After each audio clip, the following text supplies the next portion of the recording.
সাধারণ সাহাবী নয়, যিনি পয়গম্বরের খাদেম ছিলেন। হযরতে আবু যর গিফারি, হযরতে আবু যর গিফারি খাদিমে খায়রুল বশর, खिदमतों में जिंदगी भर ना बनाया अपना घर। নবীর খেদমত করতে করতে নিজের জন্য একটা ঘর বানানোর টাইম পায় না এমন একজন সাহাবী। দুইটা হাত তুলে ডেকে বলতেছে, ও খলিফাতুল মুসলিমিন, এই যুবকের একজন ভাই যদি মদিনায় থাকতো তাহলে ভাই ভাইয়ের জিম্মাদার হয়ে যেত।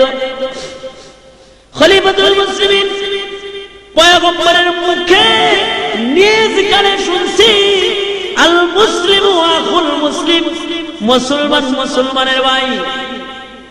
রক্তের বন্ধনের দরকার নাই, কোরআন শরীফের বন্ধন আছে আমাদের মধ্যে। সুবহানাল্লাহ জোরে কোন, আর জোরে চিল্লায় কোন সুবহানাল্লাহ। বুজুর্গি কি नहीं हमको जरूरत, गुलाम अपना बना ले ऐ खुदा।